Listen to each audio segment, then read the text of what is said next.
ये पॉडकास्ट का टाइमिंग ऐसा सेट हुआ है कि there's this big movie trailer that's floating around धुरंधर के नाम से. Like live through the Liari gang wars and all. Okay, we should at least get some royalties, na? That background, find a mentor in a character like Chaudhry Aslam. Aslam was the police officer who caught my father's killer. Pakistan में या कराची में रहने के लिए you need a bad side to complement the good side because you never know who will turn against you. वो जब सिपाही मारा गया है, शहीद हो गया है, the new government saying नहीं ये तो कोई बहादुर सिपाही नहीं था, ये तो ऐसी चोर चक्का था. If you had to put a number on the criminal economy of Karachi, क्या होगा इसका number? I've actually been thinking about this for my next book. Who brought this system into place? Karachi, from in the last 4 decades, has been a city that has constantly been fighting against a battle of dwindling resources. चलो हमें एक बंदे को भत्ता देना होता था, हम क्यों वाले आते थे, भत्ता दे देते थे और फिर उसके बाद हमारे सारे मसले हल हो जाते थे. अब मसला ये हो गया है कि 6 अलग अलग जगहों से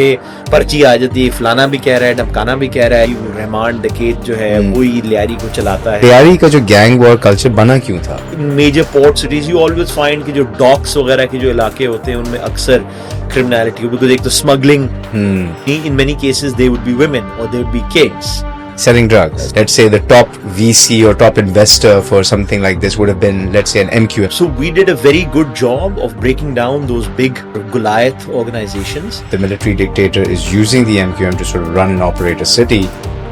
Why would that level of crime be allowed? When certain incidents happened, when they felt that the MQM had gone too far in a certain direction. And you lost your father to criminal activity. You lost your main mentor, Chaudhry Aslam, to criminal activity. How do you channel that anger that triggers inside?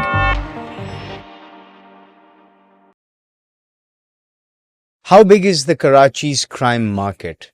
And how lucrative is it for a criminal organization to operate in? And is Karachi today safe, or will it continue to suffer the way it did up until 2013 before the operation took place? Check out this episode of DigiTales where I talk to writer Umar Shahid Hamid, who is also a DIG in the Sindh Police, who has dealt with some of the greatest encounters in Liari that Karachi had, who is also a part of Chaudhry Aslam's team, and we will learn about how the city has evolved over the last 20 years. Umar Shahid, how are you today? I'm good. How are you? I'm good. It's coincidence कि ये podcast का timing ऐसा set हुआ है कि there's this big movie trailer that's floating around धुरंधर के नाम से that talks about the story of all the things that you have seen firsthand, right? Absolutely. बल्कि हम आपस में हंस रहे थे, those of us who've kind of like lived through the Liari gang wars and all, कि we should at least get some royalties, ना? मतलब अगर वो बॉलीवुड उसकी फिल्म बना ही रही है, कंटेंट तो आप लोगों का, हाँ कंटेंट तो हमारा है, पैसे कोई नहीं मिल रहे. तो मैं सबसे पहले तो ये बात करना चाहूंगा कि I'm going to look at it your sort of journey through a slightly different lens. I'm a big believer कि anyone successful, anyone who's achieved great things has always needed एक अच्छा मेंटोर होना चाहिए आपके साथ, और वो मेंटोर आपको गाइड करता है, आपको ग्रूम करता है, आपको समझाता है, आपको रेन इन करता है जहां आप क्रेजी होना चाह रहे हो, आपको पुश करता है जहां पे आप खड़े हुए और नहीं मूव करना चाह रहे या नहीं कर सकते, और उस मेंटोर के बगैर आप सक्सेस अटेन नहीं कर सकते. अच्छा, what's interesting is with your background, grammar school, sort of westernized, living in a slight bubble in Karachi, you ended up, because of your life's journey, in the police force, and your mentor ended up becoming Chaudhry Aslam. How does someone with that background find a mentor in a character like Chaudhry Aslam? What was it that drew you to him? Yeah, I suppose you would call us the sort of stereotypical odd couple in that sense. You're absolutely right that you go through life and you find various mentors. Now, I think the interesting thing is some people look for mentors and sometimes you kind of end up with one. I've never really looked for one, but I've ended up certainly with Aslam in the context of my police career and others in the context of, other aspects of my life. And I think Aslam and my history goes back a little to before I joined the police force. Aslam was the police officer who caught my father's killer. And I remember, I've mentioned this in some of my writings as well, that the first time I met him, as you said, I was coming from that very different background, very kind of bubble, living in the bubble and thinking कि police सारी खराब है, ये है, वो है, that sort of thing. And when my mother and I were told that there was this person called Chaudhry Aslam, who at that time was already a big name because he was one of those SHOs who'd been in the Karachi operation against the MQM. So we were, I remember initially extremely skeptical कि ये ऐसा तो नहीं, police is किसी को they're just stitching someone up और ऐसे ही वो कर रहे हैं just to get this big high profile case off their back. And so the IG at the time, who had been a colleague of my father's, he said, look, why don't you meet this person and he will be able to reassure you of any of the जो भी आपको खदशात इसमें लग रहे हैं ना, उसका वो he'll satisfy you.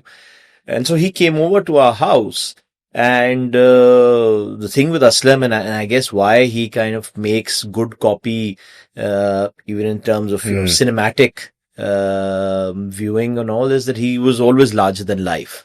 And my first sort of meeting with him was that he showed up in his white shalwar kameez, took out a Glock, put it on the table, and started relating the story of how he had arrested Saulat Mirza, who had been my father's assassin. And in his telling of that, and in that period, because, obviously then there was a case, and there was a rapport that developed between us and him. Because we felt that on the one hand, he was from a very different background. But on the other hand, what had happened since my father's killing was that because of the political pressures on the case, बहुत से लोग जिनको हम बड़ा समझते थे कि so-called quote-unquote सफेद पोश bureaucrats और पुलिस वाले भी बहुत से had backed away from us because of the political heat generated by the case. But he was someone who was very rustic, very basic, but, not backing off. He was, his dedication to achieving the objective was admirable. And in many ways, as I said, without me knowing it, that mentorship that you mentioned began then. When we were sitting down and as a complainant, not as a police officer, he was sort of going through, how he would construct this case, how he would make the case, how he would gather evidence for the case and all those things. And subsequently, when I did join the police a couple of years later, as luck would have it, Aslam's career had gone through a downturn at that time. The MQM had come into power, Musharraf ka zamana tha, naya. And ye jitne bhi Karachi operation ke police wale the, they were all sidelined. And so when I sort of got my first posting as ASP Garden, us zamane mein these guys they literally didn't have an office to go to. They were often they were all under threat, but they were being harassed by the department on little things like किसी का gunman छीन ले लिया, किसी का वो कर लिया. And so my office became a sort of sanctuary or hideout. Not hideout is the wrong word, hangout for Aslam and a few of the others, like Irfan Bahadur was another, जो इस operation में बड़े नुमाया रहे थे. And I always say that, these stories, and I guess, if I link it further, not just to my police career, but also to my subsequent writing career, the genesis of both of those things began then, where we'd be sitting around in my office, often late at night, and I'd just be swapping stories with Aslam. And, and sort of him saying, "Saab, is tarah ye hua tha, us case mein ye hua tha, ye hua tha, ye hua tha." And that was a learning for me, and that was a learning that no one else would give in that way, in that same way, because simply because no one else had sort of seen or faced the pressures or dangers that someone like Aslam had. I had many fine senior officers, but perhaps unhone us tarike se, they'd not really been put into the fire the way that Aslam had. And so that mentorship process began there. And then obviously kind of, caught steam when we started working in Lyari together. And one of the reasons why we ended up working in Lyari was that at that time, Aslam said that, sir, I'm being offered a chance back in Lyari, but I don't trust any of the officers who are there, because us zamane mein there was this very strong sort of taint ki ji wo, the police or many officers within the police were tilting towards the MQM at the time. The MQM was all powerful. So he said, the only one I'll trust is you. If you work with me in Lyari. And so we started working together in Lyari.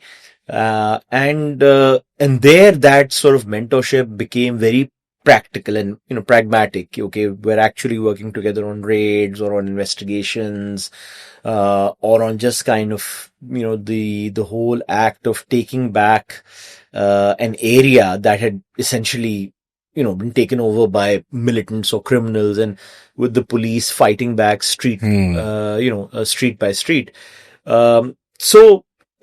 And subsequently, obviously, we went on to work together in the counterterrorism department and in several other capacities. But that mentorship process, really, I mean, if you ask me, started from the day I met him, as a 20-year-old kid, to, through the period where I was a young officer working in Lyari, fighting these gang war criminals. And what would you say? So oftentimes एक mentor और एक mentee के दरमियान shared values होते हैं that sort of brings them together. Their style might be different, their approach might be different, लेकिन values shared होते हैं. What were the shared values between you and him? The thing that I've always respected about Aslam, and I think the thing that, as you said, despite us having very, very different approaches and very different backgrounds, Aslam was at heart a crime fighter. Police के लिंगो में हम लोग कहते हैं फ्ला फ्ला जो ना वो crime fighter है. And what that means is that it's someone whose integral value is kind of doing the job, fighting crime at a very basic level, providing justice to those who are unable to get justice, rather than being someone who's more career oriented or, more sort of bureaucratic. So Aslam was at heart a pure and pure crime fighter. He, and for someone who, and I know that there's been a lot of debate, about him, about his tactics, about whether he was a good cop or a bad cop.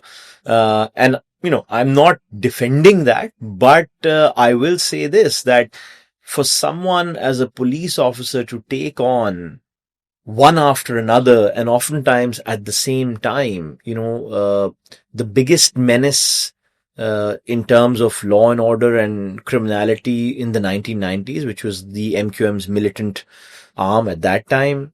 Then, in the early 2000s, the Lyari gang wars, the various characters within Lyari, like Rahman Daket or Arshid Pappu, and not to side with one or the other, as had been the case with many other police officers, but to kind of take all sides on at the same time, to have a multi-front war.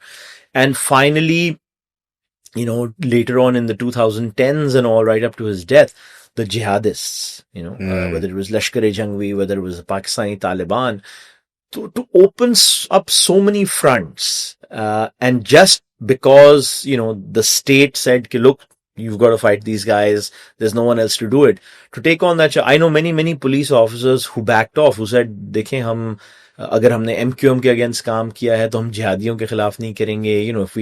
If we worked against the jihadis, we won't work against the MQM or against the Lyari gang war, because we can't afford to make this many enemies.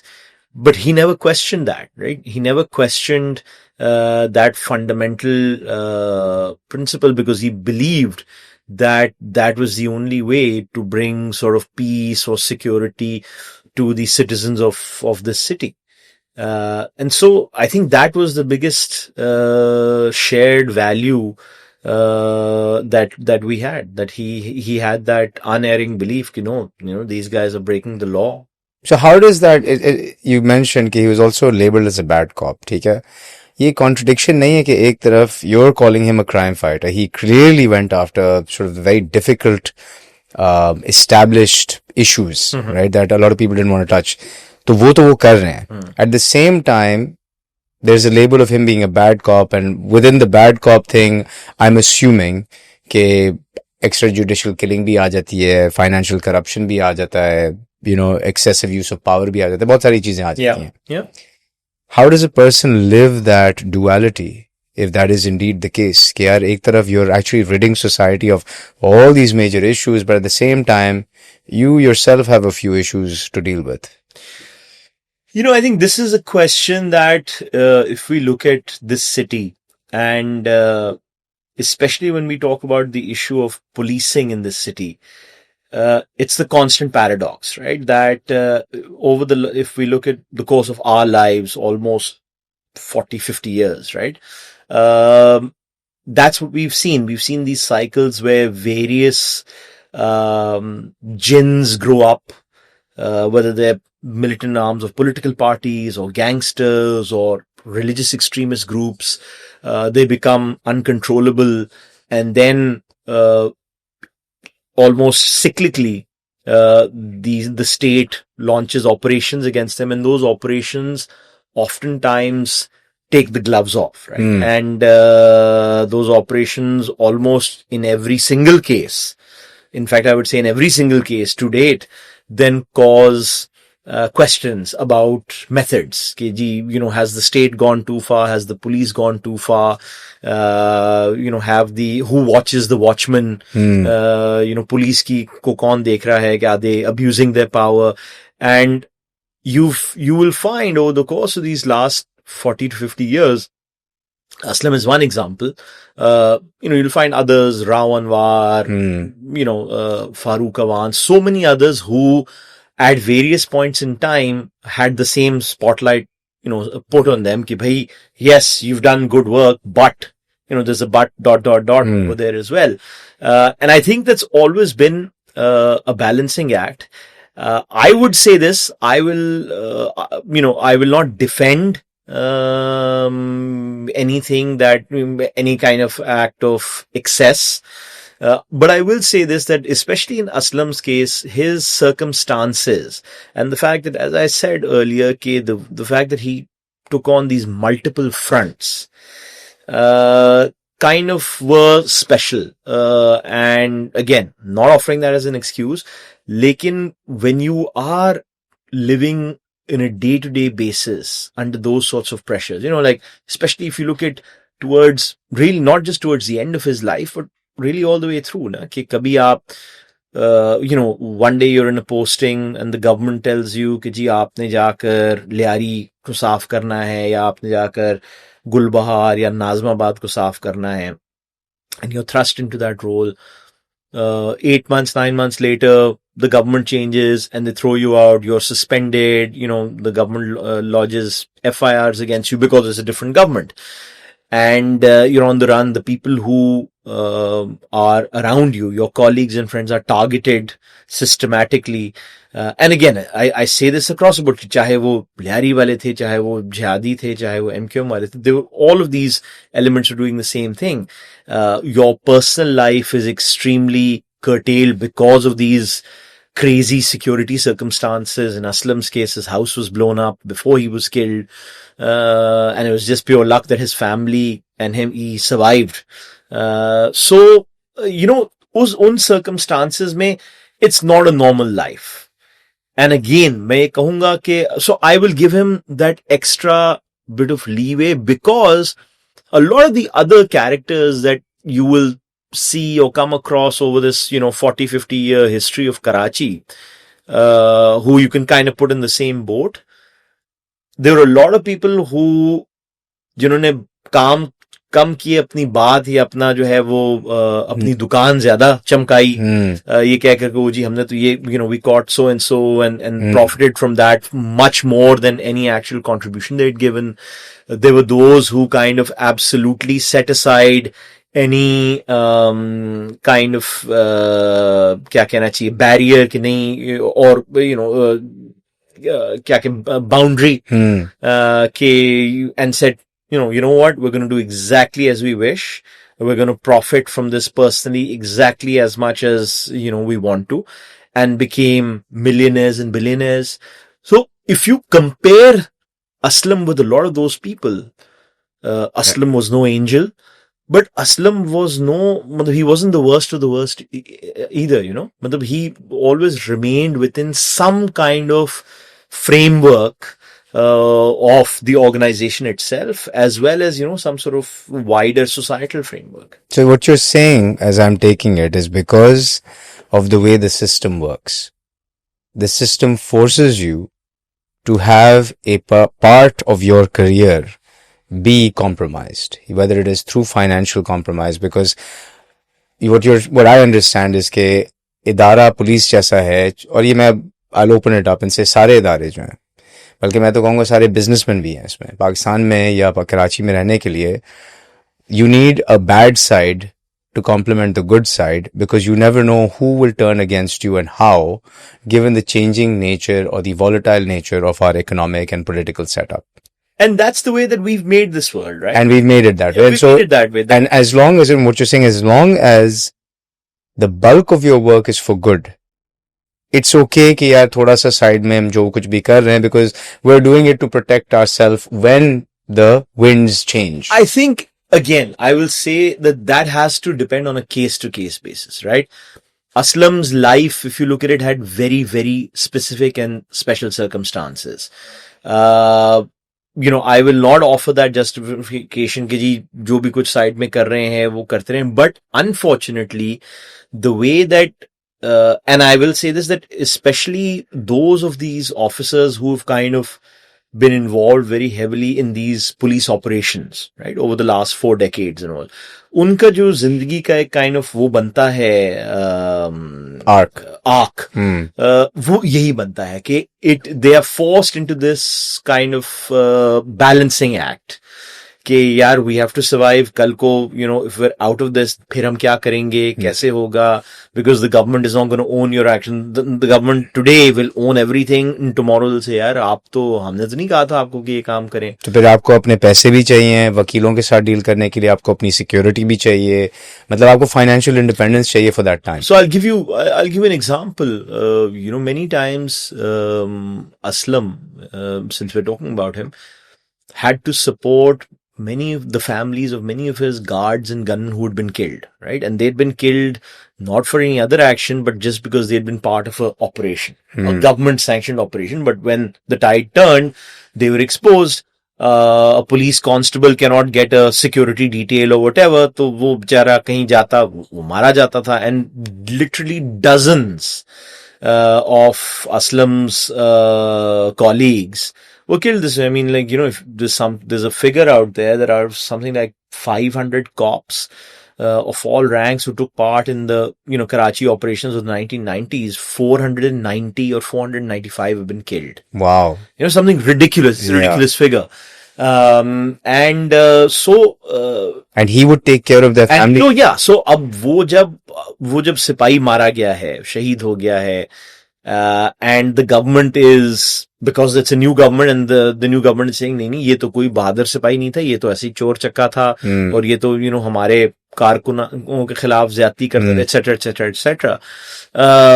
When you have that and the government is not living up to its obligations, then someone like Aslam would constantly be stepping up. And I'll say this, that one of the biggest changes that I've seen, and one of the things that I think as we come closer to the sort of current era, and especially the last Karachi operation that started in 2013-14, was this, that for the first time, there was an acknowledgement on the part of the state, right? That included political governments as well as the military establishment. कि यार देखो ये बहुत गलत होता रहा है.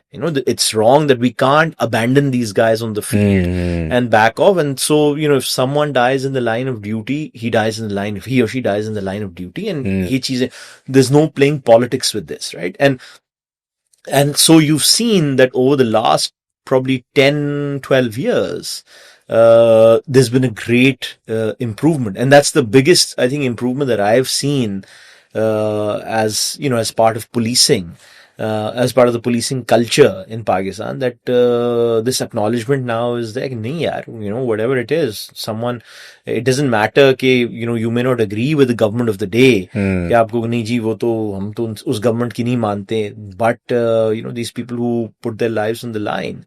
But that wasn't always the case. For many years that wasn't the case. So it sounds like there's a lot of money to be made within the police. Yeah, I think if you look at because you mentioned criminal economy, that's absolutely कितनी होगी? that's a no-brainer. If you had to put a number on the criminal economy of Karachi, क्या होगा इसका number? That's a good question.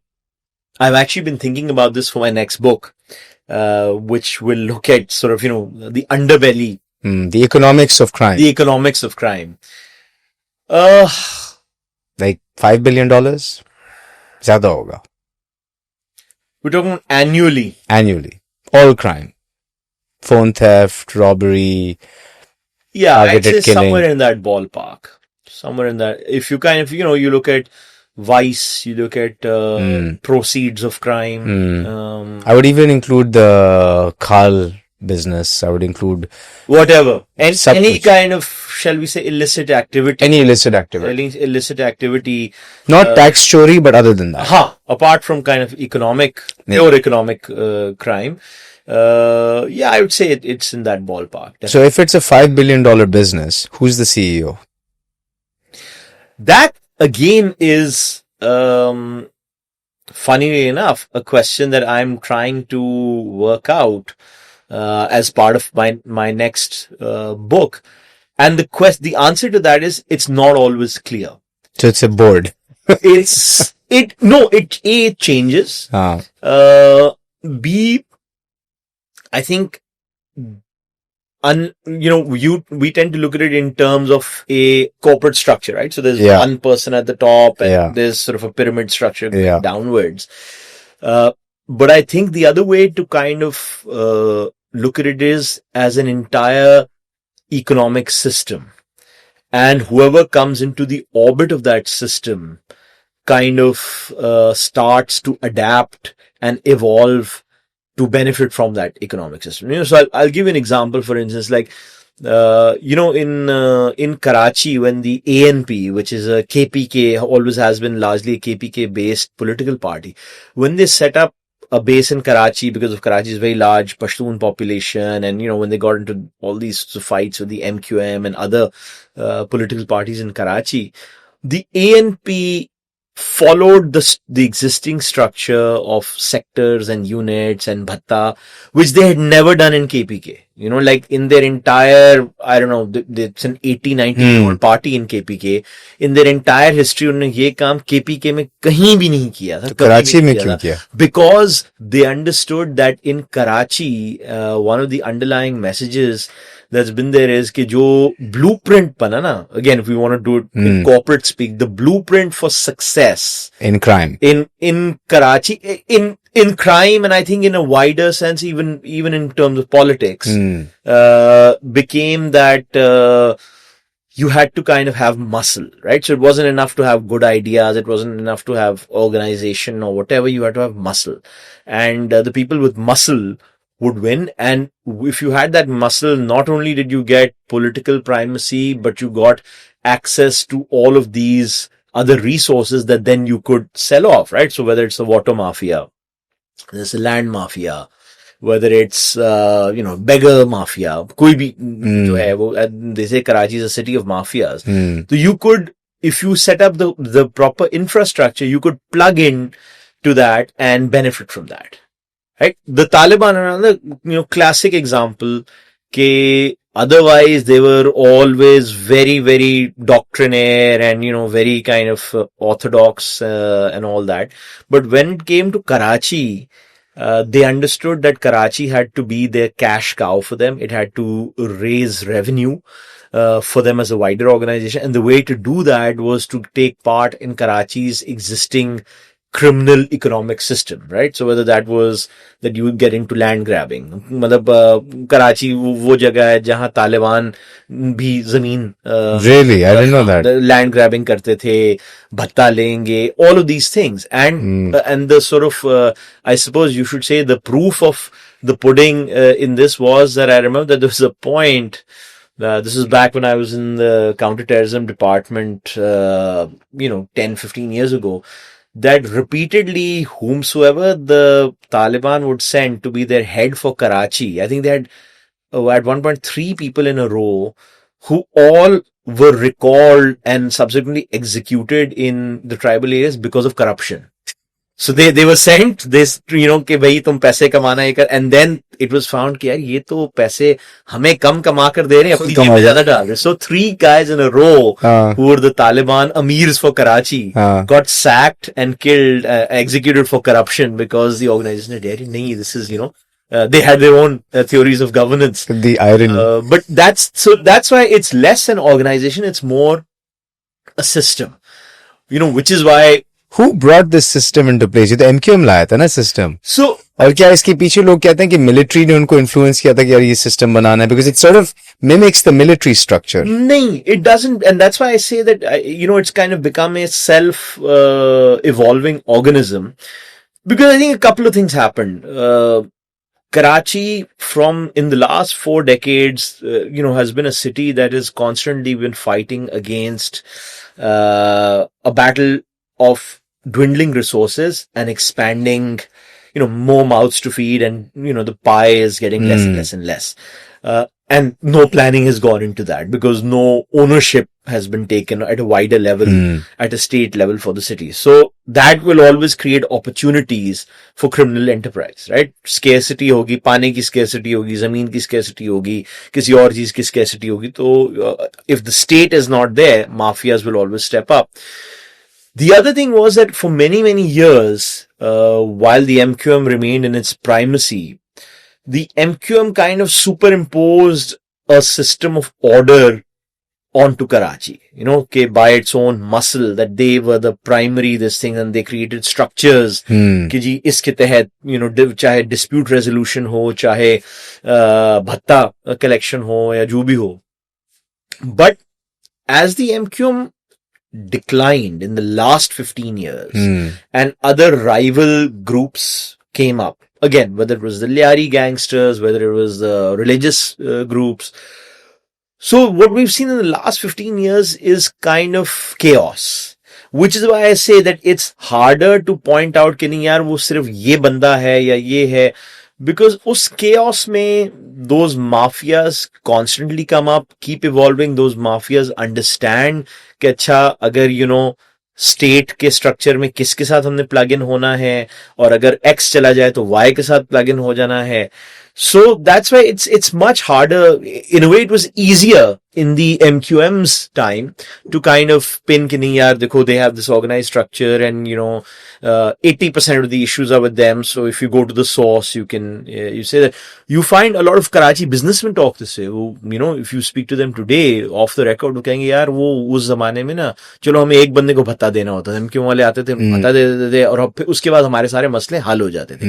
अब मसला ये हो गया है कि 6 अलग अलग जगहों से पर्ची आ जाती है, फलाना भी कह रहा है, ढमकाना भी कह रहा है, ये भी कह रहा है, वो भी कह रहा है कि भाई आप पैसे दो, तो हम कहाँ जाएं? And I think that's also the frustration of the Karachi business community. Yes, what do we do now? How many directions do we turn in? Is it still that bad, or has it gotten better? I think it's still an evolving process. As I said, we haven't, a new normal has not yet been established. Karachi now, in fact, I would say resembles cities like Mumbai or cities like New York in the 1920s or something, where there were all these disparate forces, often fighting each other, but also fighting for control of those dwindling resources, faced with a weak state or a state that doesn't have that capacity, right, to kind of either provide those resources directly or to take on these sorts of growing mafias. So we are at that stage कि वो ये एक kind of primacy की जो है ना वो जंग चल रही है. No one is strong enough to dominate that system individually, but there are various actors within it. So I find that strange because if I drive from Metropole Hotel, right? Let's say that's city center, all the way past the airport, to the left and to the right of me is literally the military's entire apparatus, whether it is Navy, Army, military intelligence, IB, ISI, whatever. All of that is literally lining the main artery of the city. And you are saying that there is no one force that can control all of these disparate forces that are creating chaos. Shouldn't the military play a role because it seems to be successful when it chooses to play a role in countering terrorism activities as it did after APS and so on? So where were they in all of this? ऊपर से rangers भी यहाँ पे deploy किए गए हैं 90s से since the ethnic जो situation चल रही थी between PPP and MQM, तो वो भी साथ हैं. So how come that dominant force has not come from there? They have the resources, they have the structure, they have the people, quality people who are committed to bringing, sort of goodness to the state. I think they've been victims of their own success. The Karachi operation that began in 2013 is cited as kind of a textbook of interdepartmental cooperation, and it was. And at that time, prior to that, it was always said that, if you wanted to go in and clean up Karachi, you would have to open multiple fronts. Because this time, MQM was still a player, there were these Larry gangsters, there were the jihadis, all these elements were there. So, and to start an operation and an even-handed operation, you would have to take on all these things at the same time. As compared to what had happened in the past, where one group had been, whether it was jihadis or MQM or whoever had been targeted at one time. And to their credit, the state, and that included at the time, the federal government was a PMLN government, the provincial government was a People's Party government. Obviously, the military establishment had a big role in it. But they all came on the same page and said, we're going to do this and we're going to break down these sort of white elephants, so to speak. And they did. Actually, if you look at where we stood in 2013 to now, it's a different world. But what's happened is, and what happens often when you have these sorts of, I guess insurgency is probably not the right word, but I guess it's the closest word, that when you have these sorts of enterprises, that जब आप बड़े बुत को तोड़ते हो, तो उसकी जो fragmentation होती है, वो छोटी उसमें फैल जाती है, right? And that in many ways is harder to track. Until you have these large organizations, they're easier. They have a command structure. They have a CEO, as you put it. So they're easier to have your finger on them. Okay, fine. If bhatta is being collected, तो ये लोग कर रहे हैं. But when that larger organization shatters, and then when you grow into individual cells, for instance, right? Again, I'll give you, I'll sort of illustrate this with an example. A few years back, I was in the counterterrorism department and there were a series of target killings going on, and we couldn't figure out. There were Shia ulama being killed. There were some army soldiers who had been killed. Police officers had been killed. Rangers officials had been killed. But किसी को समझ नहीं आ रही थी. And, it went on about 6 or 7 months until finally we caught the guys. And it was 2 guys riding around on a bicycle, choosing targets random. They had been formerly members of Lashkar-e-Jhangvi, but because their leadership had been arrested or killed, they didn't quite know what to do themselves. And so they decide कि यार और तो हमें कुछ समझ नहीं आ रही है, चलो जो available target होता है उसको हम जाएं. Without any, so there was no central direction. They just, they had to think, यार look, we have to do जो हम पहले भी करते आ रहे थे, हमें कुछ करना है, जो हमें समझ में आई वो हम करेंगे. So it makes it much harder, right? If you don't have, if it's 2 guys riding around on a bike, how do you identify? I think in a period of 6 months, they'd killed something like 70 to 80 people. Wow. Without direction. They just said कि जी हमें जो लगता था सही, हमें कोई वो नजर आ गया, शिया नजर आ गया तो हमने उसको मार दिया, हमने कहीं अमजद साबरी की सुनी तो हमें नहीं समझ आया कि ये क्या है, ये सुन्नी है, शिया है क्या, तो वो हमारे इलाके में रहता था या हमारे घर के करीब रहता था, उसको हमने मार दिया। हम सदर से गुजर रहे थे तो आर्मी वालों की एक वो ट्रक थी, तो वहां उनके सिपाही खड़े थे, तो हमने कहा चलो उनको वो मार देते हैं। सो when you have that fragmentation, it becomes tougher. Yeah. And I think that's been the challenge, especially over the past now 5-6 years.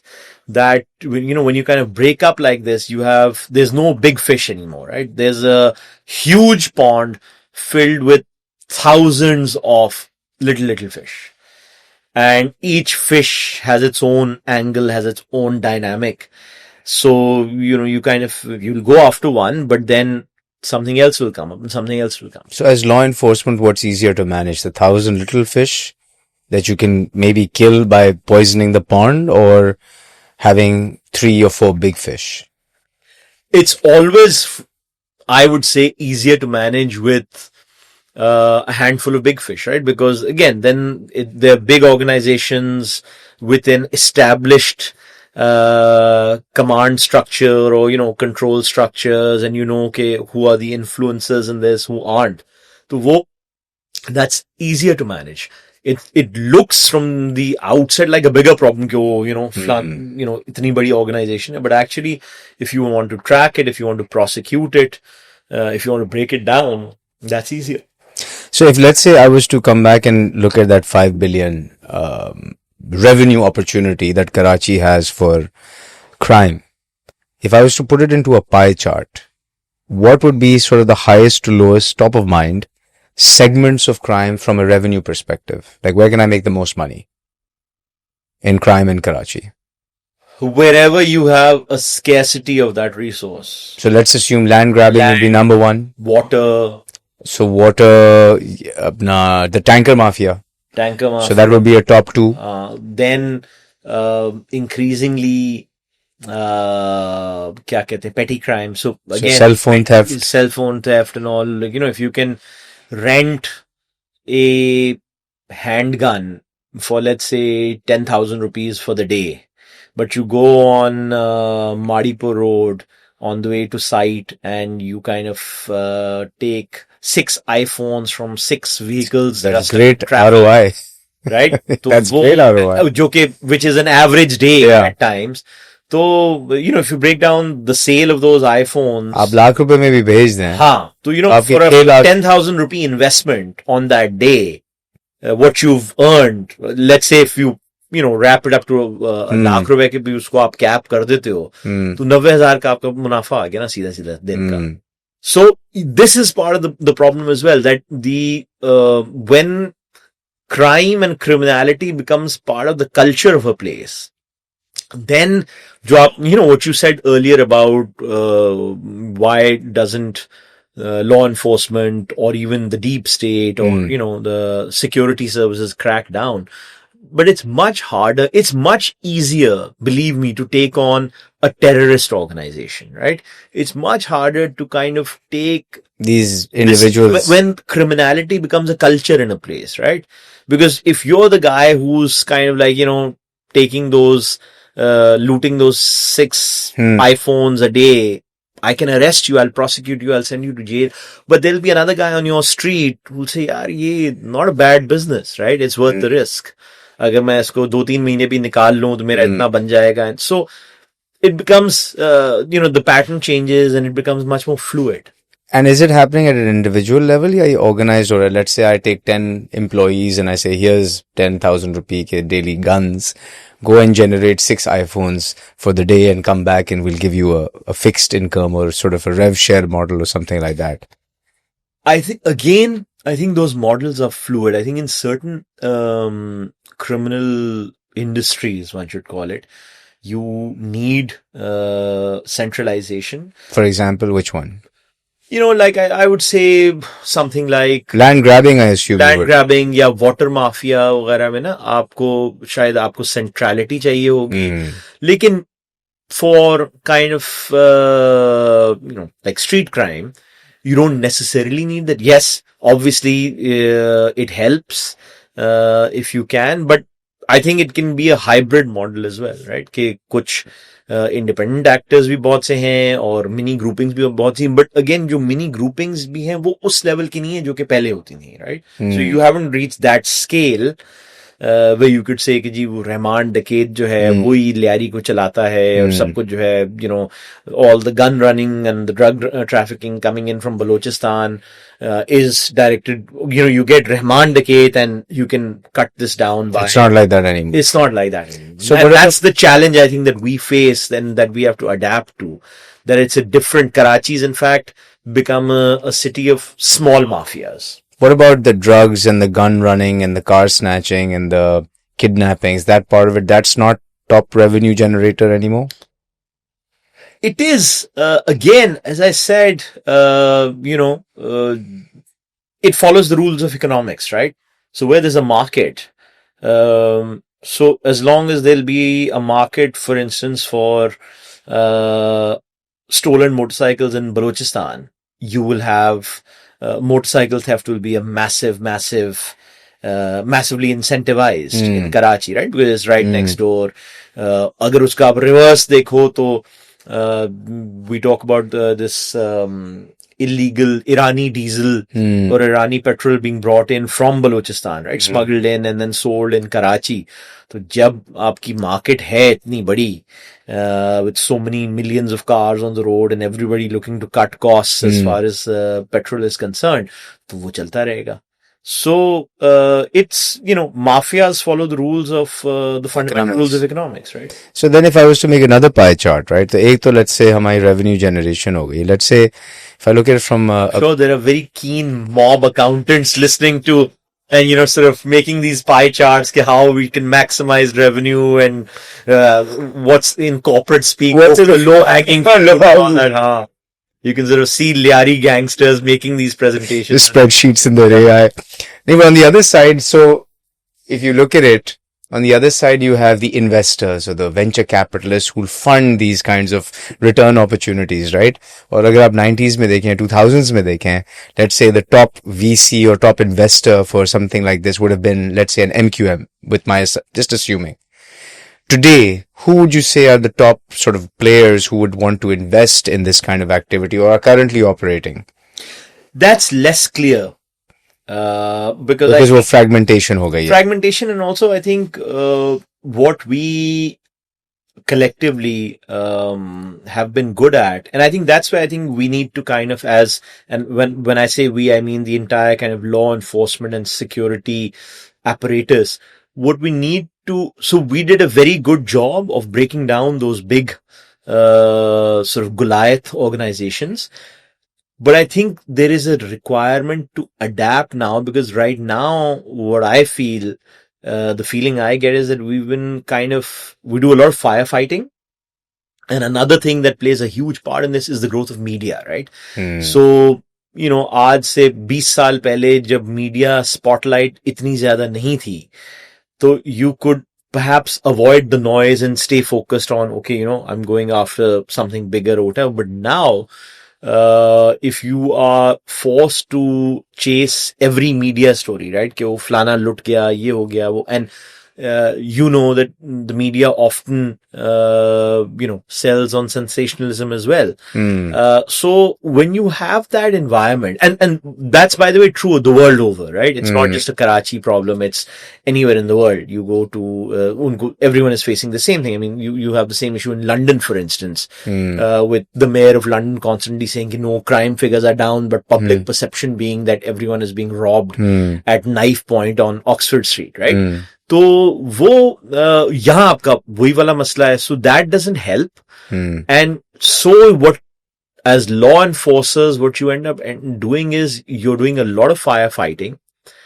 You're catching a lot of, you know, tactical level operatives, but not really perhaps going into in depth into who, you know, who are the venture capitalists, right? Who's investing in this? Who's coming up, growing up?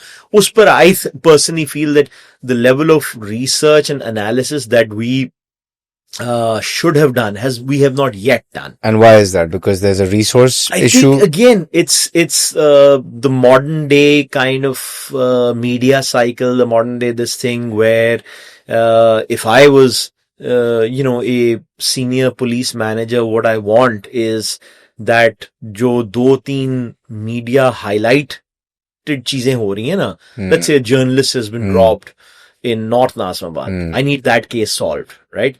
So we can get back to acha, is there a gang operating, or is there someone renting out handguns across the city to people to commit such crimes? But right now I need that case solved. Or if it's a murder, targeted killing of someone, I need that case solved. I need that off my desk, because I don't want to be getting 10,000 calls from the media, from my political bosses, from everyone, from civil society saying, "Oh ji, dekhen, aap to kuch kar hi nahi rahe." So part of that is that we are stuck in the, where we've all become hostage to the media cycle. Solving constantly for the media cycle. Getting जो आज का मसला है firefight. बस उसी को solve करें. What I need to do is to resolve this, and then, so if I'm spending my time on that, then obviously, so we'll never find out. I will naturally devote resources to solving the immediate problem, rather than taking sort of a long view of things, right? And for that matter, maybe my bosses will say, यार भाई जो आज का मसला है वो हल करो ना, long view तो देखी जाएगी, लेकिन तुम अभी का तो हल करो मसला. So if you, based on your experience, मैं पूछूं कि if you had to, let's say, plot a map of these VCs investors, who do you think would be the top three?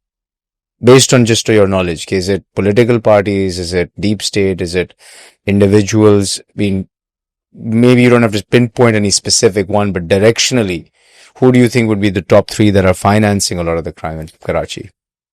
Look, as with organized crime anywhere in the world, right?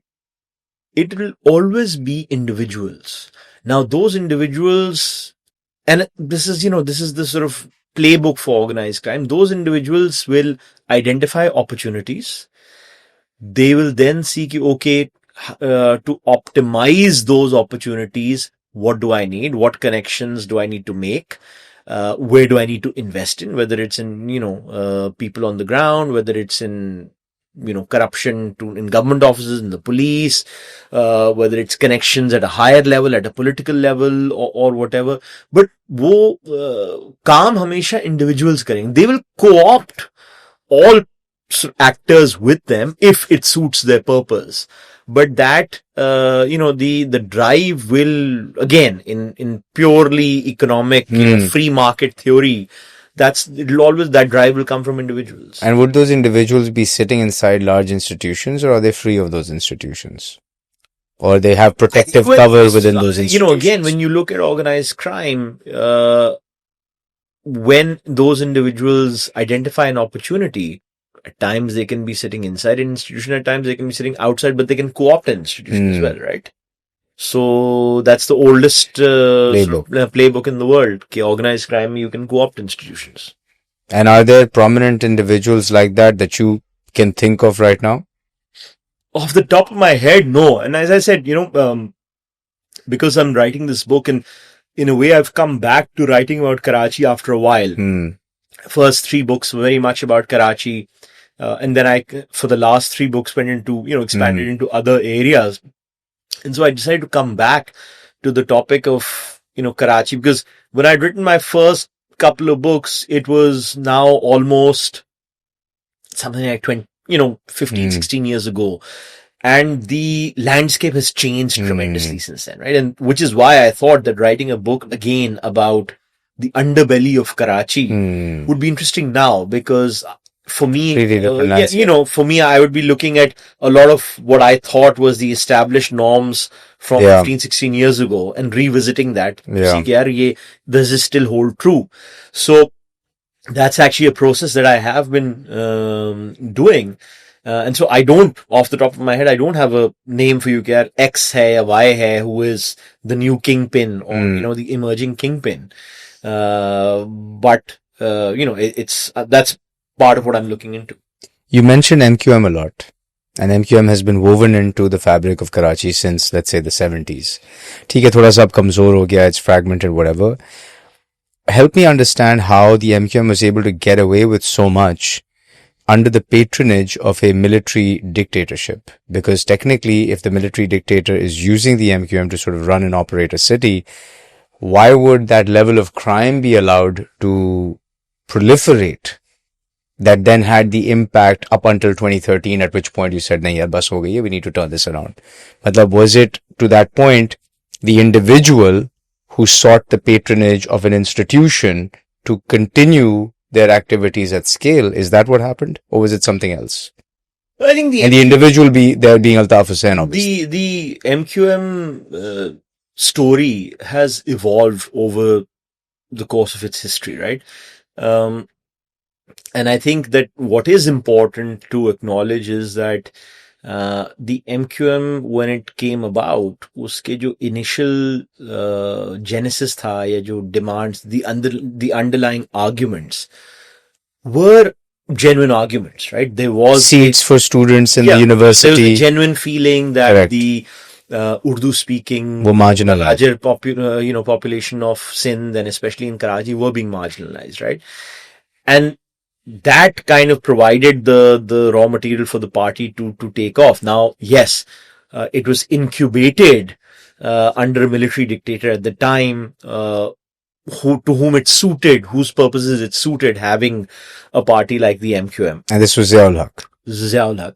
Subsequently, in the 1990s, as you had a back and forth between Nawaz Sharif and Benazir, again, it perhaps suited the establishment to have the MQM as a party where it could slot in at times and act as a balancing act. At other times, that same establishment grew very anti-MQM, when certain incidents happened, when they felt that the MQM had gone too far in a certain direction. And so, let's say like in 1992, when they started the first operation against the MQM, so it was perhaps felt that, the scales had been tilted too much in their favor and there was a need to rebalance the scales. And so the operation that was started was basically started by the establishment through the political party that was in power, which was, I think, PPP at the time. Is that how you see it? It was, in 92, it was actually Nawaz Sharif, and in 92, it was actually a pure, it was started as an army operation. Okay. When you had army and rangers and for the first time rangers on the streets. And that's when they used to have the curfews and shutting the city down post 8 p.m. and do cleanup operations and stuff like that, right? Cleanup and all. So you're saying that in the 80s, basically the patronage was from the military establishment because they wanted to build something up that was going to sort of put the other parties. It suited a purpose of that. It suited a purpose. To check the People's Party, to check the religious parties, to check the Jamaat Islami as well. Right. And then when it was felt that, they'd gotten, it was not working anymore. But again, within the 90s, at various points in time, you had these stop-start operations, right? Where the operations would be halted, even though it was acknowledged that the MQM was involved in various criminal activities, but they were halted because it became political expediency, right? So if you wanted an anti-People's Party coalition, the MQM had to be a part of it. If you wanted to pressure, if Nawaz Sharif, the MQM had to be a part of it. Right. And that sort of political bargaining continued, with the result that you had this stop-start thing, right? कि वो operation होता था, फिर रुक जाता था. The MQM would come back into power, would take revenge on those people who kind of had been involved in operations against them. And then uski jab, when you look at it as a cycle, then wo bhi hota tha that when the operation used to start, many individuals would feel कि नहीं यार, these guys will come after us. So they would then, conduct excesses or abuses of power. So right up to Musharraf's time, and in Musharraf's time, and especially post 9/11, the calculus changed again in the sense that it was felt that with the jihadists or religious extremism representing such a existential threat, it was very important, to have someone like the MQM who actually had a street presence and a lot of weight on the streets, in your camp to kind of counterbalance the blowback from religious, extremism or religious extremist parties. And at the same time, in this milieu, what we've seen is that, as often happens in these things, the presence of this party as this kind of, balancing act also provided opportunities for foreign intelligence agencies, right? So, at times the charge has been, placed on MQM fairly. At times it's been, placed unfairly, but it is, nevertheless, there is significant, indicators to point that there was, some degree of, collusion with foreign intelligence agencies for whom, again, it was interesting to have, a pieces on the playing field, so to speak. And I think the movie Dhurandhar that I was talking about earlier kind of touches on that. Yes. And so you're saying that so obviously the MQM played a role. It was used as a tool over time, and that tool changed based on what you wanted as an outcome. And eventually when they got too big to sort of fit their own shoes, they were cut to size. And along the way, they probably lost their way and sort of even sold out to foreign agencies. Is that how you're seeing it? They lost their way, and, as happens in these sorts of organizations, that when the organization's power comes from its street power, or its strength in the streets, ultimately that strength in the streets will also dictate, because those individuals will have their own vested interests. Right. So वो फिर उनकी अपनी एक वो हो जाती है कि they will dictate rather than getting dictation from the top. They will start dictating कि ये हमें चाहिए. कि हाँ ये हम करेंगे, ये this is a key interest of ours or whatever. If you want the city shut down, then ये भत्ता भी लेंगे, हम ये भी करेंगे, वो भी करेंगे, those sorts of things. How much of foreign intelligence do you think is involved in Karachi? Was, let's say, 15 years ago and today? I think it's still heavily involved, certainly 15 years ago as well as today. And as you said, you mentioned this movie, Dhurinder or Dhurindar. Dhurindar, yes. How to pronounce it.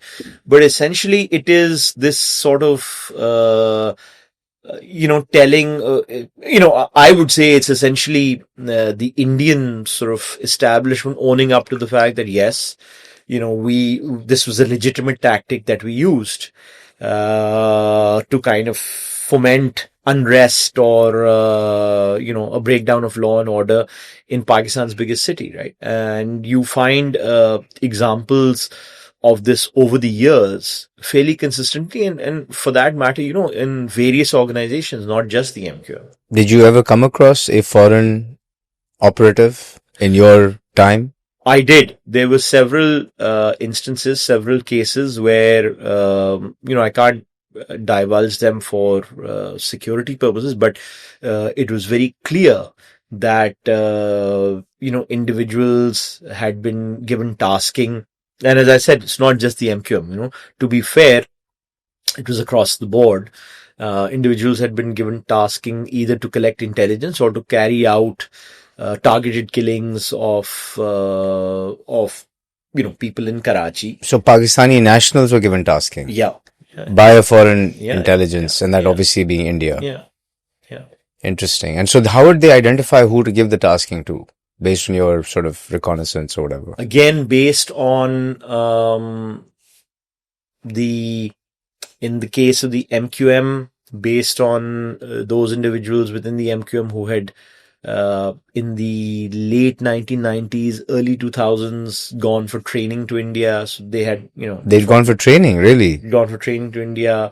In other cases, to take the other side of it, individuals from the Liari gangs were sort of, zeroed in on, this guy is a shooter or this one. So, isse baat karke, we can get such and such thing done.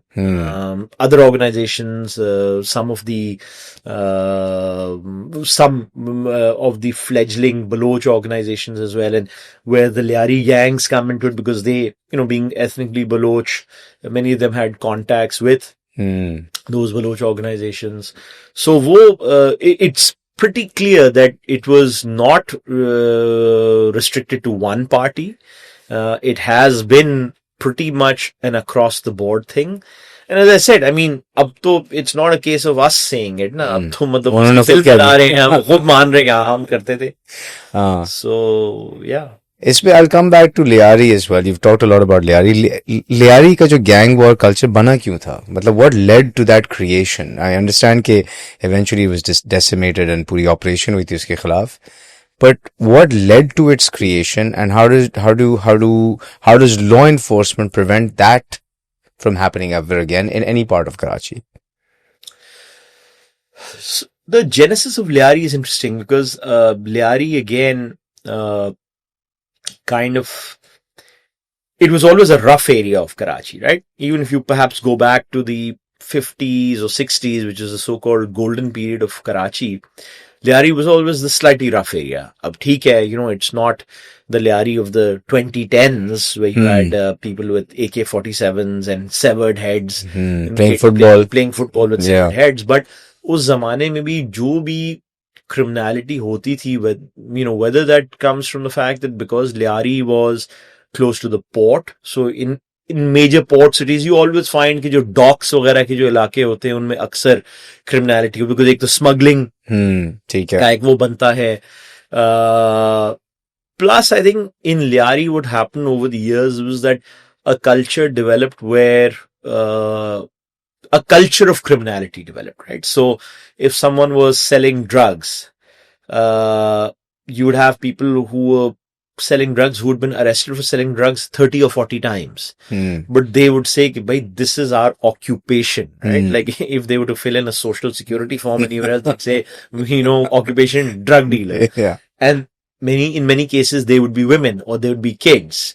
Selling drugs. Because, it would start off as selling small packets and then, coming up through an organization like the Rahman Daket, the famous sort of Liari gangster is a prime example of this, of someone who worked his way up from petty criminality as a kid all the way to becoming this, sort of Don type figure. So, and I think usme mazid jo, the sense of, apart from being close to the docks and apart from this culture of criminality developing there, it was a culture of deprivation, because Liari has been perhaps in Karachi's history one of the we tend to overlook Liari, and I think Liari as an area has been overlooked for decades, right? By repeated governments, the military governments. And why is that? Because it's a diverse population. It's the old fisherman community. They've been by the docks. It's sort of known as the original Karachi, क्योंकि disparate population है वहाँ पे. बलोचीज भी हैं, कुछ सिंधी भी हैं वहाँ पे, पंजाबी भी हैं, कुछ पुराने कराची वाले जो बछेरे थे वहाँ के वो भी हैं. तो is it the underserved that lives there? I don't understand why they've not been taken care of. It just, at times, like, होता है ना कि in major metropolises कोई area, there are parts of New York like the Bronx, which, were you to ask, but why? Yeah. Why is it left behind? Why is it, पिछले 30-40 साल से, why are you always kind of scared of this particular area?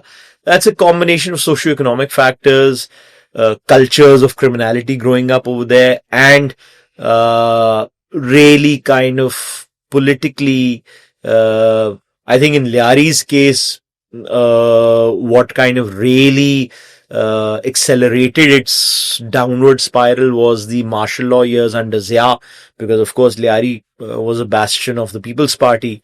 So un 11-12 सालों में Liari was kind of, under a particular spotlight from the then martial law regime. तो वो फिर एक culture बन जाता है रेजिस्टेंस का और इसका, when this belief amongst the locals that we're not going to get a fair deal. अच्छा, because so that makes sense. So basically वैसे ही already एक underserved population, वैसे एक tricky area, sort of ripe for crime by the docks. Then the martial law happens. People's Party is under the spotlight. Post ZEB is hanging. So this area gets sort of the bad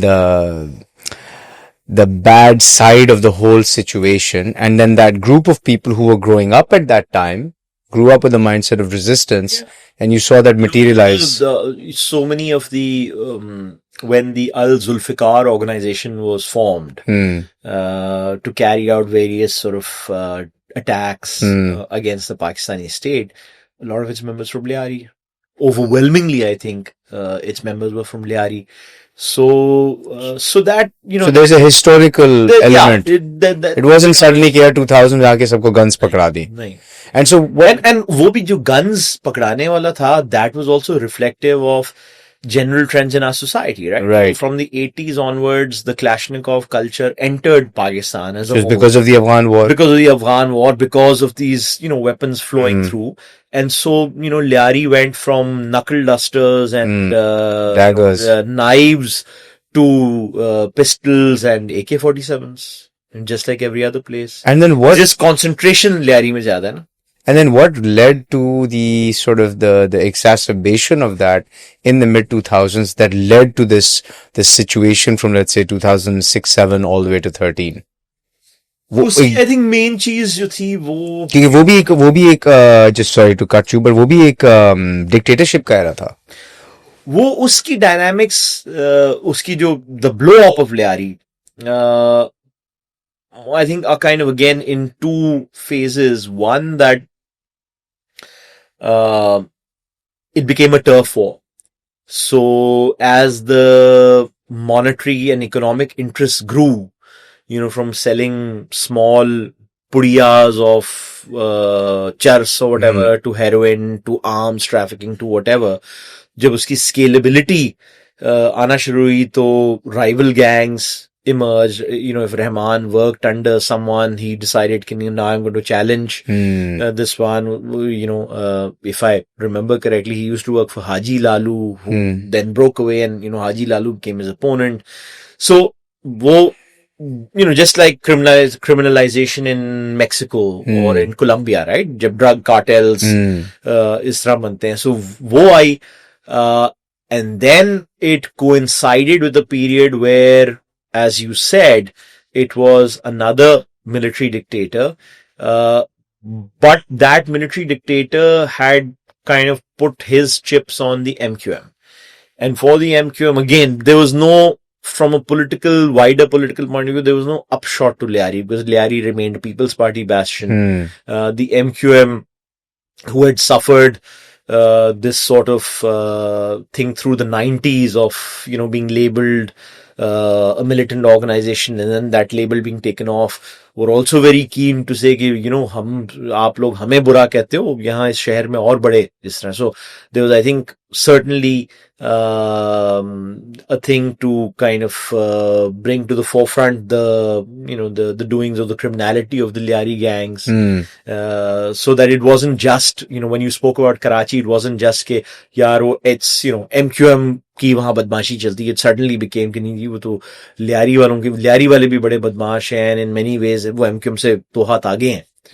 So again, that further contributed to the kind of pulling Liari up into crescendo of violence and things like. And then I think uske baad the other element that again I will point to was the birth of the modern media, right?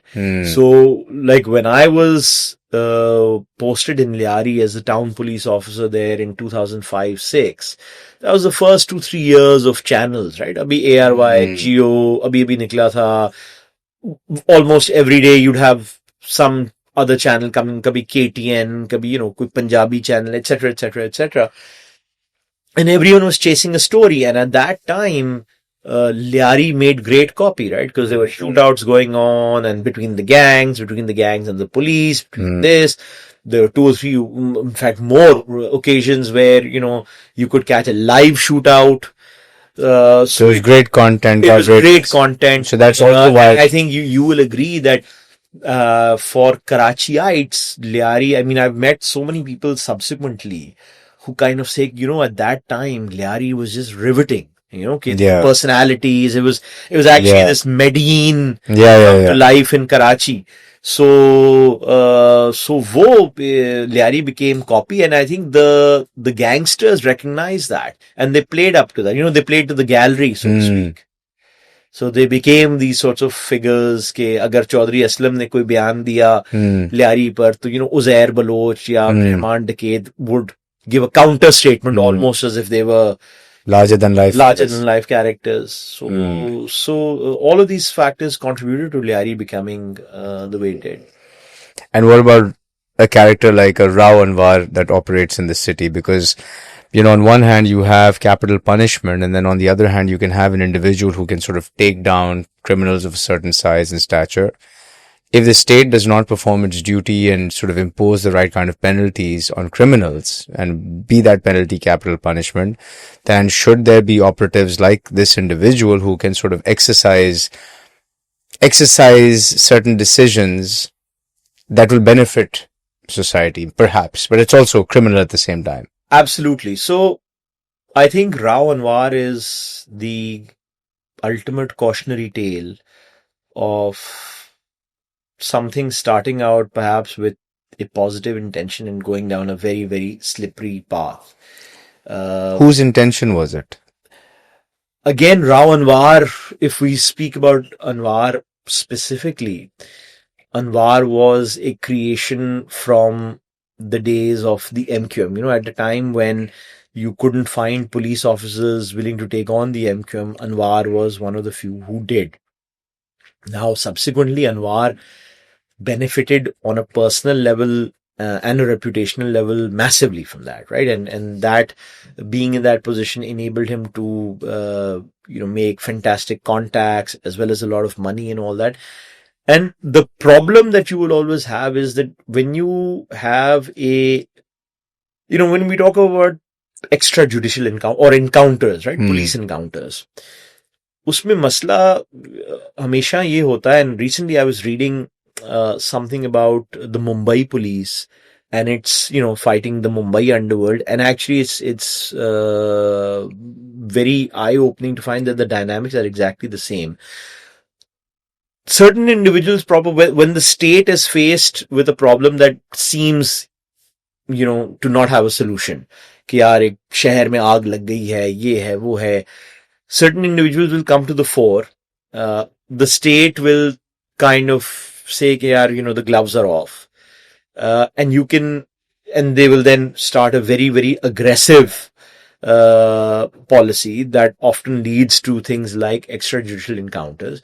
But when those encounters become a policy rather than the anomaly, being something that is a genuine thing, yes, the police can be aggressive and, constantly push on criminal hideouts and, face fire from there. So that's one thing. The other thing is if you say, there are certain individuals that are such high value targets. If you talk about, let's say, if you kind of talk on a global level of a Osama bin Laden type of thing, right?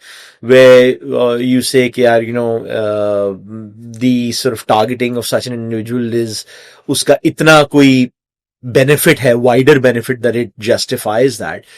That can also be there on a case-to-case basis. But if you institute it as a policy, we've seen this in, I was talking about the Mumbai police, but the same thing happened in Indian Punjab, again, during the Sikh uprising of the 1980s. The same thing happened in the Philippines under the President Duterte in the last 10-15 years. कि जब आप वो कहते हो ना कि no, now it's a policy, then that means that any checks and balances that were there are off, right? And so then it becomes the discretion of the operatives in the field, police officers or whomever, they are the ones who will be judge, jury and executioner. And their judgment can be and almost always does become flawed because उसमें फिर personal interest भी आ जाते हैं. आप कहते हो कि अगर हम 4 बंदे तालिबान के मार रहे हैं तो ठीक है, एक हमारा किसी से कोई डिस्प्यूट है तो उसको शामिल कर देते हैं उसमें. So that always leads to problems of the sort that we saw with Rao Anwar. That it was a policy that it shouldn't have been a policy, so to speak.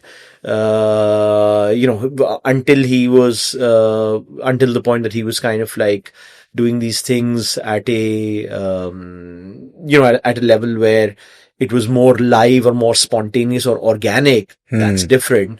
And as I said, I am even accepting that at times there are high value individuals which states or governments can say, look, the benefit accrued from the elimination of this one target far outweigh the moral cost. But when you kind of have it as a general policy, it leads to disaster. So as a tactic, short-term tactic in some specific cases, it might make sense, is what you're saying, but you cannot have it as a blanket. In a very, very limited... And that too also not using the same individual repeatedly, because you're basically instilling a lot of hubris and arrogance. आप किसी के जैसे कहते हो हाथ खोल रहे हो तो फिर that will always come back and bite you.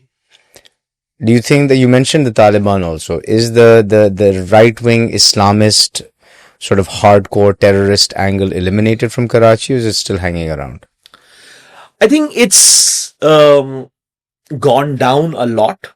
And I think, again, the success of the 2013 Karachi operation has been that these sorts of threats were massively downgraded. At the same time, because of the economic opportunity that Karachi represents, until such time as there is a Pakistani Taliban, they will always have stakes in a city like Karachi because it's a cash cow for them, right? So because it's a revenue center. It's because it's a revenue center. It's a place where they can always raise money, and it's a place where all these religious groups have a presence, right?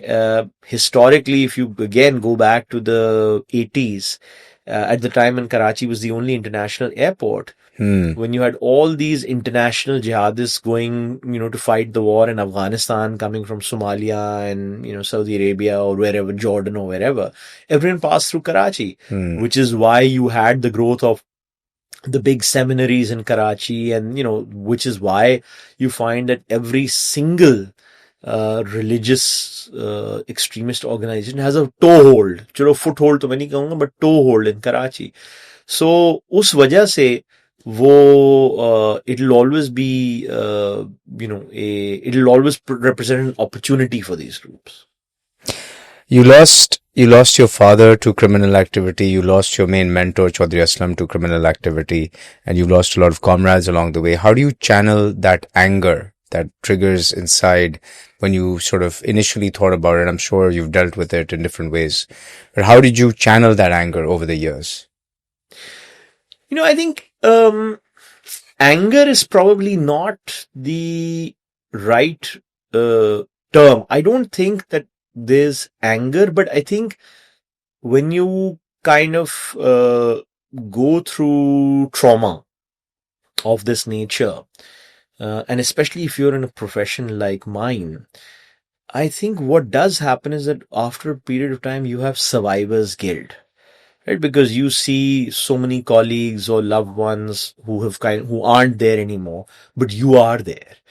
So, and I think that the burden of that perhaps is at times much more than it weighs you down much more than anger would.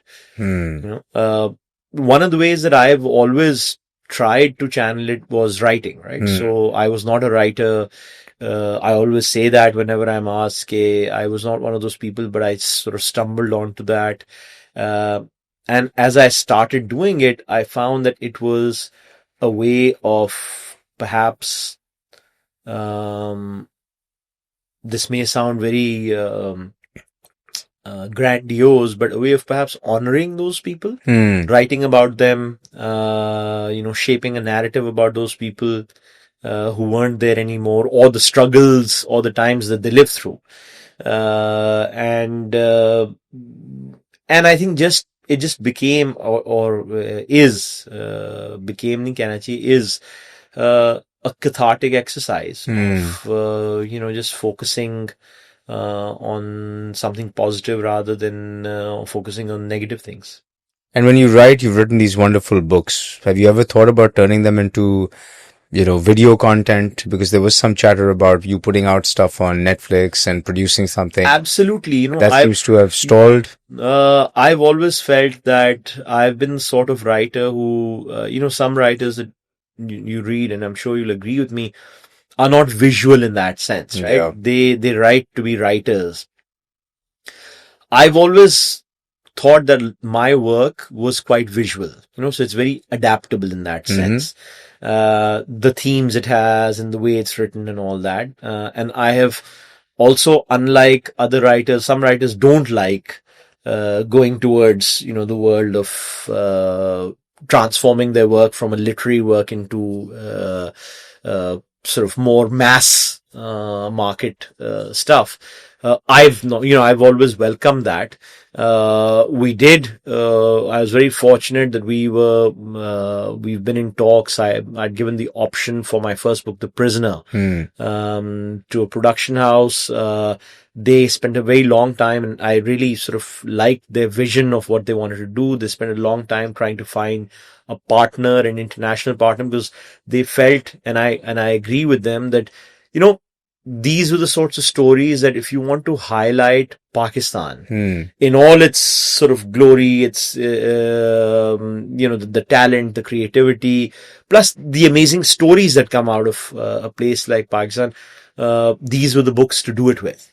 And I've always felt that I think if the world were to listen to our stories as Karachiites, just as we are fascinated by stories from other parts of the world, we all watch Narcos or even the New York 1920s. There's so many stories. Or we all watch The Godfather, or whatever. I think our stories are certainly up there to have that kind of following.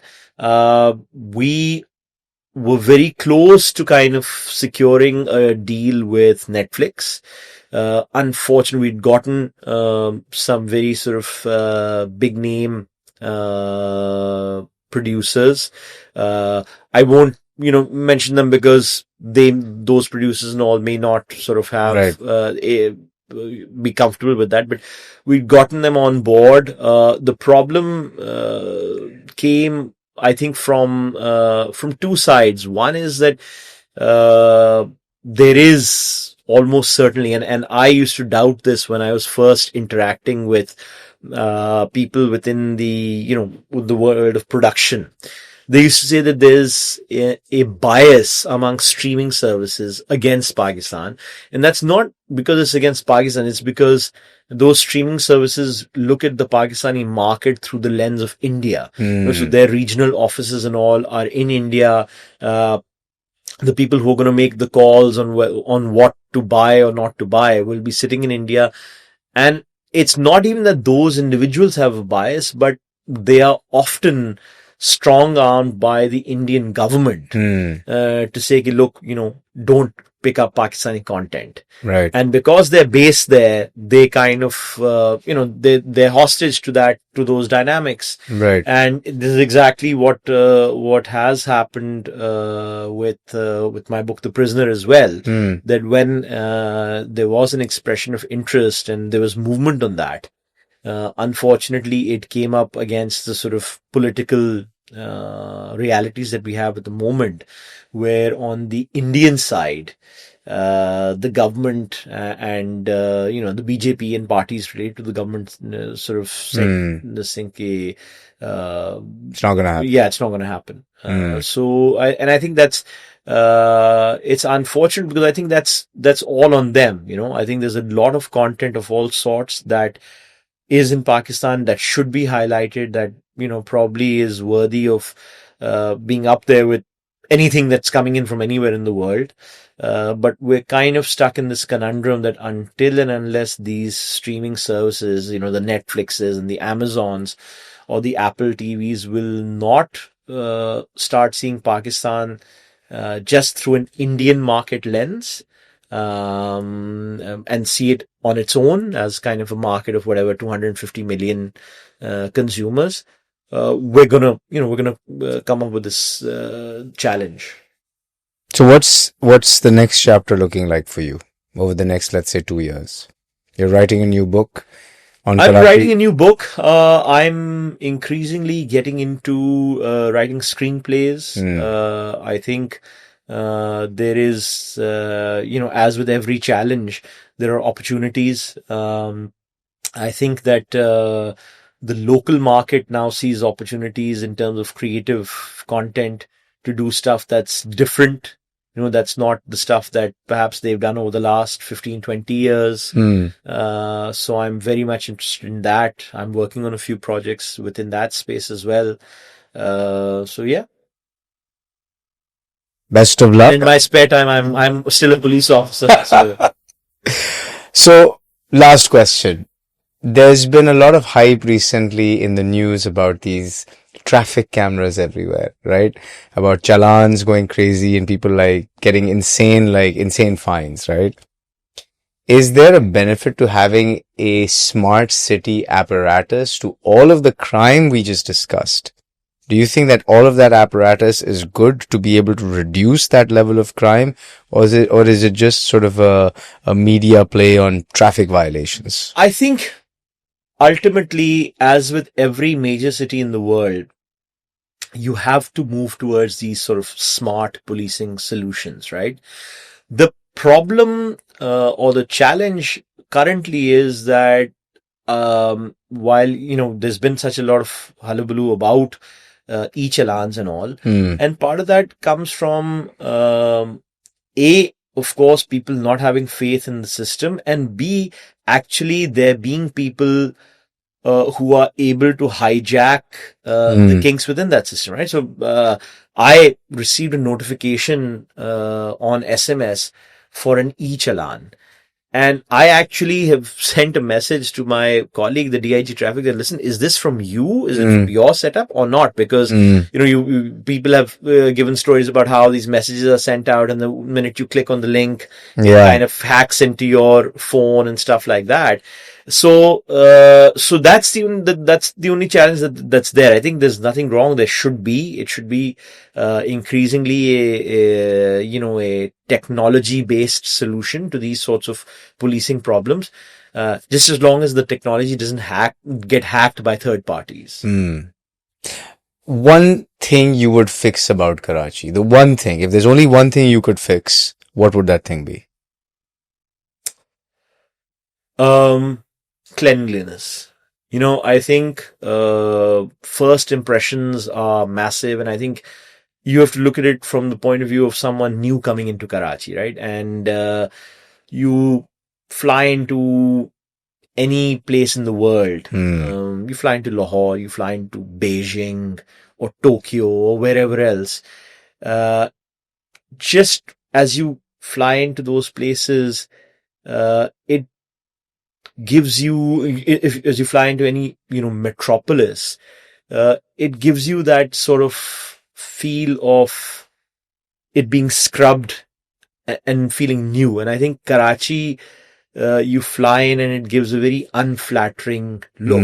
I think the only place that I can compare it to is New York City, which as you fly in looks like a dump, despite being one of the great cities in the world. But I think that's not a great look, because it turns off a lot of people. And I think Karachi has such a lot to offer that if we could literally clean up our act a little bit, that would be just massive for just for the quality of life of all of us in Karachi.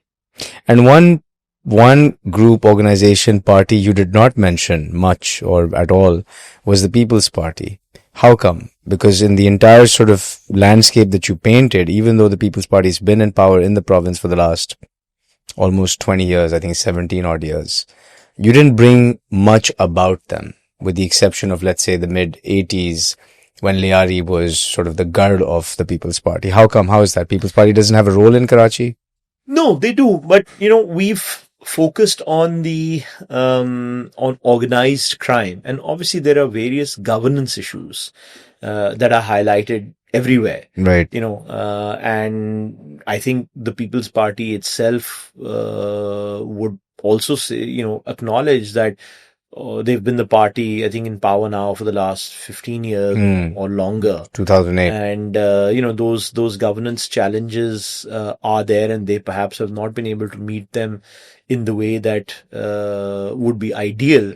But I think when you look at the organized crime kind of spectrum, yes, there were the Lyari gangs who were always, because they were People's Party voters, they were always affiliated in that sense, and hence contributed to that. So I think, but the People's Party, in terms of, I would say, in fact, I'll three parties, not just the People's Party. I think the PMLN, for whatever small presence it's had in Karachi over the years, and the PTI are three parties that have not really followed that blueprint of organizing themselves or having, a very organized criminal network, right? Yes, the Lyari gangsters have often hijacked the People's Party, and Lyari have kind of used it to their own personal benefits. They've had